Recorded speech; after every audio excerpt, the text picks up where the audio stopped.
പക്ഷേ ഭൂരിഭാഗം ആളുകൾക്കും ബേസിക് ആയിട്ടുള്ള ഈ അടുക്കള കൾച്ചറിനകത്ത് കുറച്ച് കാര്യങ്ങൾ അതായത് അറിയാത്തത് കൊണ്ട് സംഭവിക്കുന്ന കുറച്ച് മിസ്റ്റേക്സ് ഉണ്ട്. പ്രത്യേകിച്ച് സ്റ്റീൽ, അലുമിനിയം, ഇരുമ്പ് പാത്രങ്ങളിൽ കൂടുതൽ നേരം ഭക്ഷണങ്ങൾ അതിനകത്ത് വെച്ച് കഴിഞ്ഞാൽ അത് ശ്രദ്ധിക്കണം. കാരണം അതിനകത്ത് നമ്മൾ പുളിയുള്ളതും എരിവുള്ളതും ആയിട്ടുള്ള അത് നമ്മൾക്ക് അത് ടേസ്റ്റാണ്, പുളി എരിവ് എന്നൊക്കെ പറയുന്ന ടേസ്റ്റാണ്. പക്ഷേ ഇതൊക്കെ കെമിക്കൽസാണ്.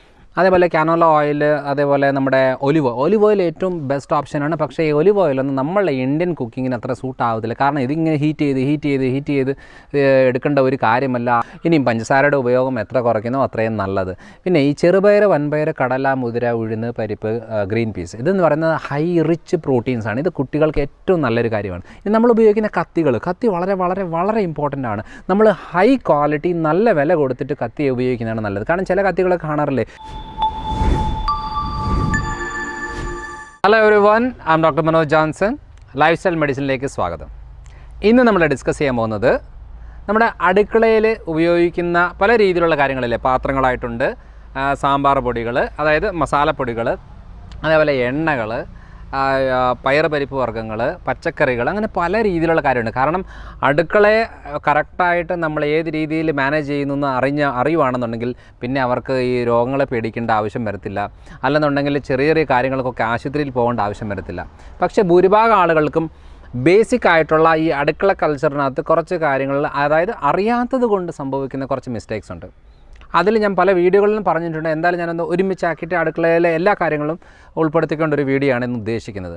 അതായത് നമ്മളിപ്പോൾ ബേസിക്കായിട്ട് എടുത്ത് നോക്കിയാൽ പാത്രങ്ങളിൽ നമ്മൾ അലുമിനിയം ഉപയോഗിക്കാറുണ്ട്, സ്റ്റീൽ ഉപയോഗിക്കാറുണ്ട്, അതേപോലെ ടെഫ്ലോൺ റിലേറ്റഡ് ആയിട്ടുള്ള നമ്മുടെ നോൺ സ്റ്റിക്ക് പാത്രങ്ങൾ ഉപയോഗിക്കാറുണ്ട്, ഇരുമ്പ് പാത്രങ്ങൾ ഉപയോഗിക്കാറുണ്ട്, സെറാമിക് പാത്രങ്ങൾ ഉപയോഗിക്കാറുണ്ട്, ഗ്ലാസ് പാത്രങ്ങളുണ്ട്, പ്ലാസ്റ്റിക് പാത്രങ്ങളുണ്ട്, അങ്ങനെ പല രീതിയിലുള്ള പാത്രങ്ങളുണ്ട്. അപ്പോൾ ഈ പാത്രങ്ങളിൽ ഏത് പാത്രം എങ്ങനെ ഉപയോഗിക്കണം എന്നുള്ള ഒരു ഐഡിയയും കൂടെ ആവശ്യമാണ്. നമ്മൾ കോമണായിട്ട് ചെയ്യുന്നൊരു മിസ്റ്റേക്ക് എന്താണെന്ന് വെച്ചാൽ ക്വാളിറ്റി കുറഞ്ഞ ഈ പ്ലാസ്റ്റിക് പാത്രം ആയിക്കോട്ടെ, അല്ലെന്നുണ്ടെങ്കിൽ അലുമിനിയമോ അല്ലെങ്കിൽ സ്റ്റീലോ ആയിക്കോട്ടെ, ഇതിനകത്തൊന്നും നമ്മൾ ഉപ്പ് ഇട്ട് വെക്കാൻ പാടില്ല. കാരണം ഈ ഉപ്പ് എന്ന് പറയുന്നത് വളരെ വളരെ വളരെ ഹൈലി കെമിക്കൽ സാധനമാണ്. നമുക്കതൊരു ഉപ്പ് എന്ന് പറയുന്നൊരു ടേസ്റ്റ് തരുന്നു എന്നുള്ളത് അല്ലാതെ നമ്മളതുകൊണ്ട് ഉപ്പ് എന്ന് പറയുന്നതല്ലാതെ അത് സോഡിയം ക്ലോറൈഡാണ്. ഈ സോഡിയം ക്ലോറൈഡ് നമ്മൾ ഇരുമ്പ് പാത്രത്തിലായാലും സ്റ്റീലിലായാലും അലുമിനിയം ആയാലും എല്ലാത്തിൻ്റെ കൂടെയും റിയാക്ഷൻ ആകുമ്പോൾ നമ്മൾ അതിനകത്ത് ഒത്തിരി സമയത്തേക്ക് വെക്കാൻ പാടില്ല. അതൊരിക്കലും നല്ലതല്ല. കാരണം അതിൻ്റേതായിട്ടുള്ള പോയ്സണിങ് പിന്നെ നമ്മൾ ഓരോ ഭക്ഷണത്തിൽ നമ്മളിത് ഉപയോഗിക്കുന്നതുകൊണ്ട് അതിലൂടെ ഓട്ടോമാറ്റിക്കായിട്ട് നമ്മുടെ ശരീരത്തിൽ കയറും. അതുകൊണ്ട് ഏറ്റവും നല്ലൊരു ഓപ്ഷൻ എന്ന് പറയുന്നത് ഗ്ലാസ് പാത്രങ്ങൾ നല്ലൊരു ഓപ്ഷനാണ്, മൺപാത്രം നല്ലൊരു ഓപ്ഷനാണ്. ഈ രണ്ട് ഇതിനകത്തായിരിക്കണം നമ്മൾ പ്രോപ്പറായിട്ട് ഈ ഉപ്പ് വെക്കുന്നത്. ഇനി എന്താ ഹൈ ക്വാളിറ്റി പ്ലാസ്റ്റിക് ആണെങ്കിലും വലിയ കുഴപ്പം വരത്തില്ല. ഇത്രയാണ് നമ്മൾ ഉപ്പിൻ്റെ കാര്യത്തിൽ നോക്കേണ്ടത്. അതേപോലെ രണ്ടാമത്തെ കാര്യം എന്ന് പറയുന്നത് നമ്മളിപ്പോൾ പാചകം ചെയ്യുന്ന പാത്രങ്ങൾ. പാചക പാത്രം എന്ന് ഉദ്ദേശിക്കുമ്പോൾ നമ്മൾ നോൺ സ്റ്റിക്ക് ഉപയോഗിക്കാറുണ്ട്. നോൺ സ്റ്റിക്ക് ഉപയോഗിക്കുന്നതുകൊണ്ട് യാതൊരു കുഴപ്പമില്ല. പക്ഷേ നോൺ സ്റ്റിക്ക് എന്ന് പറയുന്നത് നമ്മളിപ്പോൾ തന്നെ ഈ വീഡിയോ കണ്ടു കഴിഞ്ഞിട്ട് എടുത്ത് നോക്കണം. ആ നോൺ സ്റ്റിക്ക് പാത്രം ഒന്ന് എടുത്ത് നോക്കിയിട്ട് ഇതിൽ എന്തെങ്കിലും വിള്ളൽ വന്നിട്ടുണ്ടോ, വരകൾ വീണിട്ടുണ്ടോ, പൊളിഞ്ഞ് വന്നിട്ടുണ്ടോ എന്നുള്ള നോക്കിയാൽ മതി. ഉണ്ടെങ്കിൽ അത് അന്നേരം എടുത്ത് കളഞ്ഞോണം. കാരണം അത് നമ്മളിപ്പോൾ ഒരു 1000 രൂപ കൊടുത്തതാണ്, അതിന് മൊത്തം നമ്മൾ അതിൻ്റെ ബെനിഫിറ്റ് എടുക്കണം എന്ന് പറഞ്ഞ് ഉപയോഗിക്കാൻ പോയി കഴിഞ്ഞാൽ അത് പ്രശ്നമാണ്. അപ്പോൾ അതുകൊണ്ട് ഈ ടെഫ്ലോൺ എന്ന് പറയുന്നത് ശരീരത്തിനുള്ളിലേക്ക് കയറി കഴിഞ്ഞാൽ പുറത്ത് പോകത്തില്ല. ഏറ്റവും കൂടുതൽ ക്യാൻസറസ് ആയിട്ടുള്ള പ്രശ്നങ്ങൾ, സ്റ്റൊമക്ക് റിലേറ്റഡ്, ലിവർ റിലേറ്റഡ് ഡാമേജുകൾക്ക് ടെഫ്ലോൺ ആണ് ഏറ്റവും കൂടുതൽ കാരണം ഉണ്ടാകുന്നത്. കഴിഞ്ഞ തവണ ഒരു കുട്ടി 17 വയസ്സുള്ള ഒരു പെൺകുട്ടിയായിരുന്നു. അവർ കഴിഞ്ഞ ഒരു 5-8 കൊല്ലങ്ങളായിട്ട് ആ പെൺകുട്ടിയെ വിളിച്ചുകൊണ്ട് ഉള്ള ആശുപത്രികളിലെല്ലാം പോകുമായിരുന്നു. അപ്പോൾ ഇങ്ങനെ പോയി കഴിഞ്ഞാൽ എപ്പോഴും നോക്കിയാലും വയറുവേദനയാണ്. എന്നാൽ സ്കാനിങ്ങിൽ ഒരു കുഴപ്പമില്ല, അല്ലെങ്കിൽ ബ്ലഡ് ടെസ്റ്റിൽ കുഴപ്പമില്ല, യാതൊരു കുഴപ്പമില്ല. അവസാനം ക്ലിനിക്കിൽ വന്ന സമയത്ത് ഞാൻ പറഞ്ഞു, ഇതെല്ലാം കേട്ട് നോക്കിയിട്ട് എനിക്ക് ഒരു റിപ്പോർട്ടിൽ ഒരു കാര്യവുമില്ല. അവസാനം മനസ്സിലായ ഒരു കാര്യം ചെയ്ത് നിങ്ങൾ ഹെവി മെറ്റലിൻ്റെ ഒരു ബ്ലഡ് ടെസ്റ്റ് ഉണ്ട്, അതൊന്ന് ചെയ്ത് നോക്കാൻ പറഞ്ഞു. അപ്പോൾ അങ്ങനെ നോക്കിയപ്പോഴാണ് അലുമിനിയം കണ്ടൻറ്റ് വളരെ ഹൈ ആയിരുന്നു.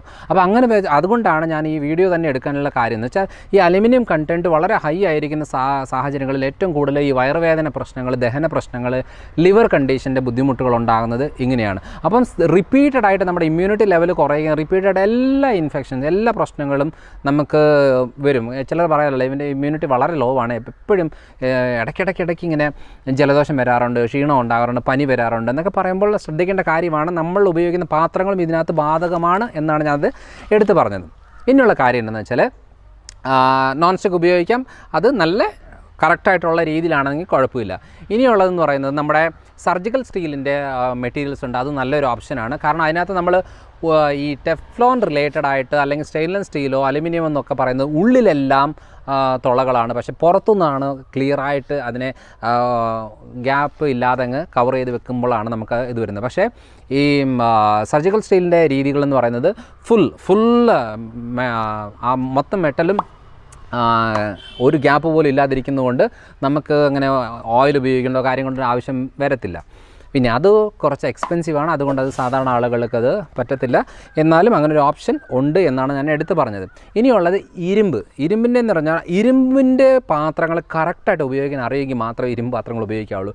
ഇല്ലെന്നുണ്ടെങ്കിൽ എന്താണെന്ന് വെച്ചാൽ കഴിഞ്ഞ തവണ അതായത് ഭക്ഷണം ഉണ്ടാക്കി വെച്ചിട്ട് കുറച്ച് നേരം അതിനകത്ത് വെച്ചിരുന്നതാണ്. അപ്പോൾ ഈ അയൺ കണ്ടൻറ്റ് എല്ലാം അതൊരു കടലക്കറിയായിരുന്നു. അയൺ കണ്ടൻറ്റ് എല്ലാം ഇതിനകത്ത് ഈ കടലിലേക്ക് വന്നപ്പോഴത്തേനും നോർമലായിട്ടുള്ള കറി നല്ല ബ്ലാക്ക് കളറിലേക്ക് മാറി. അതൊരു 2-3 മണിക്കൂർ എങ്ങാണ്ട് അതിനകത്ത് വെച്ചതേ ഉള്ളൂ. അങ്ങനെ മാറിക്കഴിയുമ്പോൾ അത് കഴിച്ച് കഴിയുമ്പോഴത്തേനും അയൺ കണ്ടൻറ്റ് കൂടുതൽ എടുക്കുമ്പോഴത്തേനും ഒരു ലൂസ് മോഷൻ രീതികളിലേക്ക് വന്നു.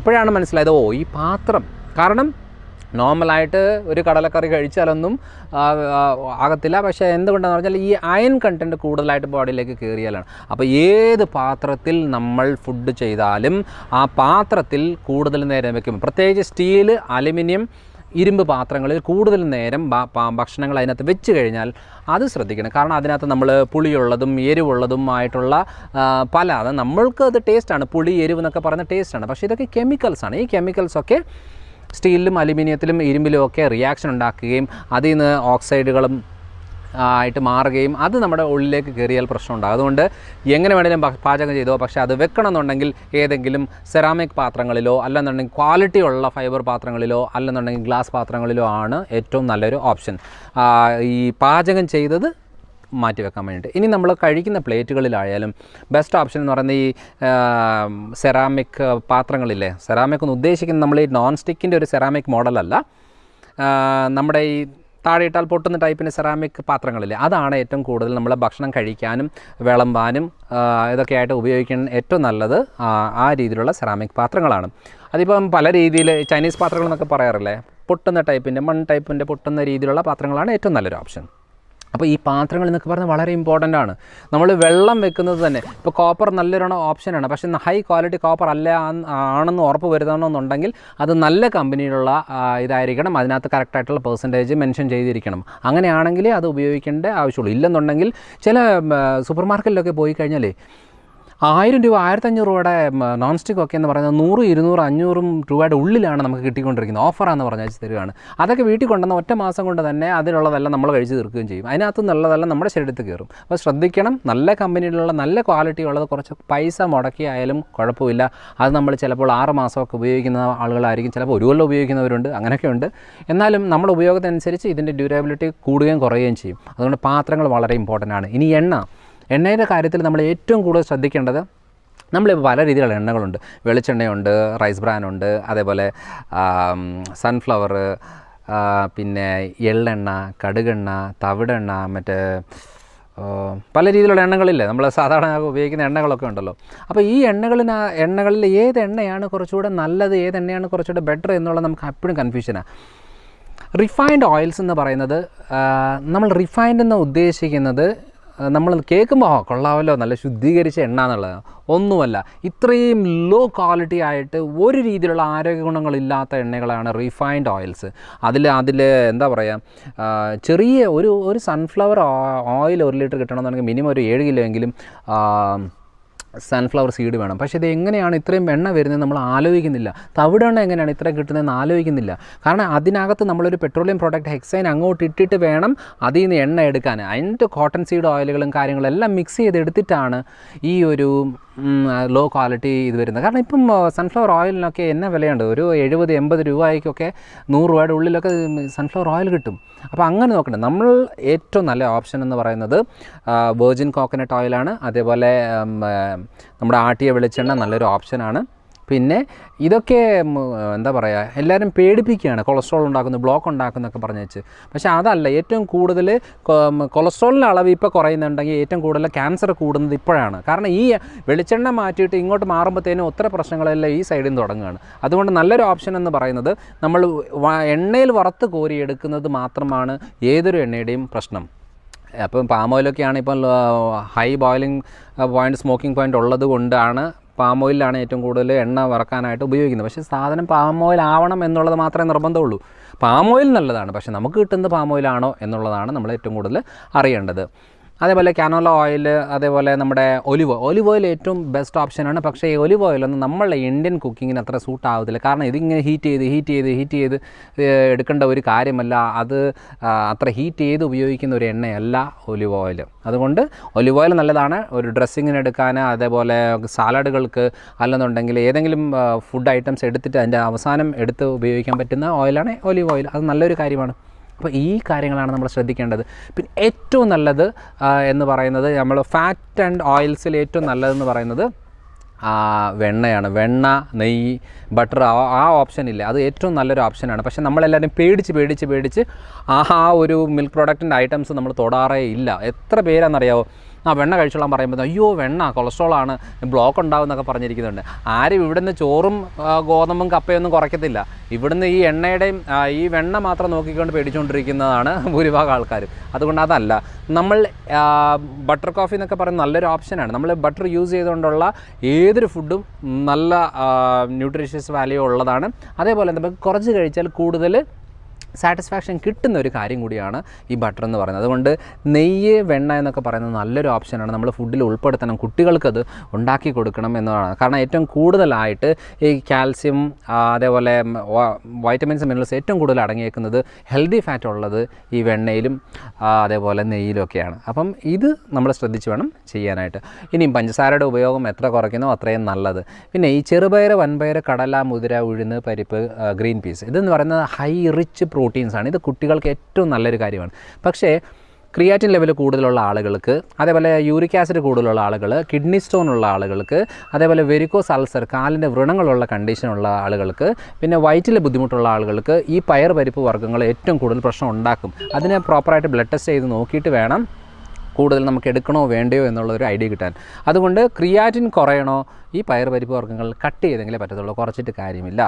അപ്പം അല്ലാത്ത ആളുകൾ കാണുന്നുണ്ടെങ്കിൽ ഏറ്റവും ബെസ്റ്റ് ഓപ്ഷൻ എന്ന് പറയുന്നത് ഈ ഉണക്ക പയർ, പരിപ്പ് വർഗ്ഗങ്ങളാണ്. പൾസസ്, അതേപോലെ നമ്മുടെ ഡ്രൈ നട്ട്സ്, നമ്മുടെ കാഷ്യൂ ഉണ്ട്, ബദാം, പിസ്ത, ആ ഐറ്റംസ് എല്ലാം വളരെ നല്ലൊരെണ്ണമാണ്. പക്ഷേ ഇതൊന്നും ഇങ്ങനെ നമ്മൾ വയറ് നിറച്ച് കഴിക്കുന്ന പോലെ ഒരു കാര്യമല്ല. നമ്മൾ ചിലരൊക്കെ എന്ന് പറഞ്ഞാൽ ഇങ്ങനെ പാക്കറ്റ് കണക്കിന് വെച്ച് കഴിക്കുന്ന ആളുകളുണ്ട്. ഒരു ദിവസം ഒരു 5 എണ്ണം കാഷ്യൂ ഒക്കെ ആണെങ്കിൽ ഓക്കെ, ഹെൽത്തിയാണ്.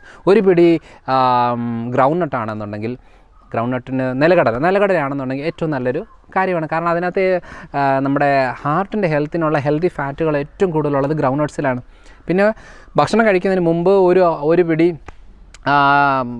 നിലക്കടല എടുക്കുകയാണെന്നുണ്ടെങ്കിൽ വെയിറ്റ് ലോസിന് നല്ലതാണ്. കാരണം അത് കുറച്ച് എടുക്കുമ്പോഴത്തേനും നമുക്ക് വയറ് നിറയും. പിന്നെ നമ്മൾ നോർമൽ ഫുഡ് എടുക്കുമ്പോൾ അധികം കഴിക്കത്തില്ല. അപ്പോൾ ഇതൊക്കെയാണ് നമ്മൾ അടുക്കളയിൽ ശ്രദ്ധിക്കേണ്ട കാര്യങ്ങൾ. ഇനിയും ഈ ടെഫ്ലോൺ ആയാലും ഏത് പാത്രങ്ങളായാലും ഓരോ പാത്രങ്ങൾക്ക് ഉപയോഗിക്കേണ്ട രീതിയിലുള്ള സ്ക്രബ്ബറാണ് നമ്മൾ യൂസ് ചെയ്യേണ്ടത്.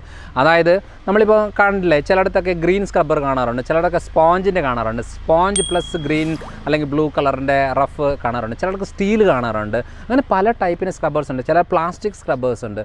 ഓരോ പാത്രങ്ങൾക്ക് ഓരോന്നാണ്. ഇപ്പോൾ ടെഫ്ലോണായിട്ടുള്ള നോൺ സ്റ്റിക്കിലൊന്നും ഒരു കാരണവശാലും നമ്മുടെ സ്പോഞ്ചിൽ വേണം തന്നെയാണത് കഴുകാനായിട്ട്. അല്ലാതെ നമ്മൾ ഈ സ്റ്റീലിലോ പ്ലാസ്റ്റിക്കിലോ എടുത്ത് കഴുകി കഴിഞ്ഞാൽ അതിൻ്റെ ഡാമേജ് ഉണ്ടാകുകയും അത് വീണ്ടും പ്രശ്നം ഉണ്ടാകും. ഇനി നമ്മൾ ഉപയോഗിക്കുന്ന കത്തി വളരെ വളരെ വളരെ ഇമ്പോർട്ടൻ്റ് ആണ്. നമ്മൾ ഹൈ ക്വാളിറ്റി നല്ല വില കൊടുത്തിട്ട് കത്തി ഉപയോഗിക്കുന്നതാണ് നല്ലത്. കാരണം ചില കത്തികളൊക്കെ കാണാറില്ലേ, ഈ കത്തി ഉപയോഗിച്ച് അതിങ്ങനെ കത്തി ഇങ്ങനെ തേഞ്ഞ് പോകും. ഈ തേഞ്ഞ കത്തികളൊക്കെ അതിൻ്റെ ഇരുമ്പൊക്കെ നമ്മളാണ് കഴിക്കുന്നത്. അപ്പോൾ അതുകൊണ്ട് നല്ല ക്വാളിറ്റി കത്തികളാണ് നമ്മൾ എടുക്കേണ്ടത്. വെച്ച ഉടനെ ഇങ്ങനെ തുരുമ്പ് പിടിച്ചിട്ട് ആ തുരുമ്പ് പിടിച്ചത് തന്നെ ആദ്യം നന്നായിട്ട് കഴുകാതെ നമ്മൾ ഉപയോഗിച്ച് ഈ തുരുമ്പൊക്കെയാണ് നമ്മൾ കഴിച്ചുകൊണ്ടിരിക്കുന്നത്. പല രീതിയിലുള്ള ആരോഗ്യ പ്രശ്നങ്ങൾക്ക് മെയിൻ കാരണം എന്ന് പറയുന്നത് ഈ നമ്മൾ അടുക്കളയിൽ വൃത്തി, അടുക്കളയിലെ വൃത്തി, അതേപോലെ ഭക്ഷണം ഉണ്ടാക്കുന്ന രീതികൾ, പാത്രങ്ങളുടെ രീതികൾ, പാത്രം ചെയ്ത് വെക്കുന്ന പാത്രങ്ങൾ, ഓരോ കണ്ടെയ്നേഴ്സ്, ഇതെല്ലാം വളരെ വളരെ ഇമ്പോർട്ടൻ്റ് ആണ്. അതുകൊണ്ട് അടുക്കള എന്ന് പറയുന്നത് എല്ലാ വീടുകളിലും ഉള്ള ഒരു കാര്യമാണ്, എല്ലാവർക്കും ആവശ്യമുള്ളൊരു കാര്യമാണ്. അതുകൊണ്ട് ഈ വീഡിയോ നിങ്ങൾക്ക് ഉപയോഗപ്രദമായിട്ട് തോന്നുകയാണെന്നുണ്ടെങ്കിൽ കൂടുതൽ ആളുകളിലേക്ക് എത്തിക്കുക. ഒത്തിരി ആളുകൾക്ക് അത് ഉപയോഗപ്പെടട്ടെ. കാരണം ഐഡിയ ഇല്ല, ഇതിനെക്കുറിച്ച് അങ്ങനെ കൂടുതൽ ഡിസ്കഷൻ വരുന്നില്ല. നമ്മൾ മെയിൻ കാര്യങ്ങൾ നോക്കിക്കൊണ്ടിരിക്കും, പക്ഷേ നമ്മൾ ശ്രദ്ധിക്കാതെ പോകുന്ന ഒത്തിരിയേറെ കാര്യങ്ങൾ നമ്മൾ അറിയാതെ ചെയ്യുന്ന കാര്യങ്ങളാണ്. അതുകൊണ്ട് ഈ ഒരു കാര്യങ്ങൾ, അടുക്കളയിലെ കുറിച്ചുള്ള ഫുൾ കാര്യങ്ങൾ ഞാനിന്ന് ഉൾപ്പെടുത്തിക്കൊണ്ടുള്ള വീഡിയോ ആണിത്. ഇതിൻ്റെ നിങ്ങൾക്ക് ഒത്തിരിയേറെ സംശയങ്ങൾ കാണാം. പക്ഷേ എന്നാലും നിങ്ങൾ ഏതൊക്കെ കാര്യങ്ങളാണ് ശ്രദ്ധിക്കുന്നത്, ഇതൊക്കെ ഞങ്ങൾ ശ്രദ്ധിച്ചിട്ടുണ്ടോ, അല്ലെങ്കിൽ ശ്രദ്ധിച്ചതിന് ശേഷം വന്നിട്ട് മാറ്റങ്ങൾ എന്തെങ്കിലും ഉണ്ടെന്നുണ്ടെങ്കിൽ അത് കമൻ്റായിട്ട് ഇടുക. കാരണം ഒത്തിരി കാര്യങ്ങൾ എനിക്ക് റിപ്ലൈ തരാൻ പറ്റത്തില്ല, എന്തായാലും നമ്മളിത് വായിച്ച് കേൾക്കാറുണ്ട്. നമ്മൾ ചെയ്യുന്ന കാര്യങ്ങൾ എവിടെയെങ്കിലും ഉപയോഗപ്പെടുന്നുണ്ടോ, ആർക്കെങ്കിലും ചെയ്യുന്നുണ്ടോ. കാരണം ഒത്തിരി ആളുകൾ അവരവരുടെ ബെനിഫിറ്റ്സ് പറയാറുണ്ട്. ഡോക്ടർ ഇത് പറഞ്ഞതിന് ശേഷം ഞങ്ങൾ ഇത് ചെയ്ത് നോക്കിയിട്ട് നല്ല മാറ്റം വന്നു എന്നൊക്കെ പറയാറുണ്ട്. അങ്ങനത്തെ കാര്യങ്ങൾ എന്തെങ്കിലും ഉണ്ടെങ്കിൽ നിങ്ങൾ കമൻ്റായിട്ട് ഇടുക. അപ്പം ഈ ഒരു കാര്യം കൂടുതൽ ആളുകളിലേക്ക് എത്തിക്കുക. അപ്പോൾ അടുത്ത തവണ അടുത്തൊരു വീഡിയോ ആയിട്ട് വരാം.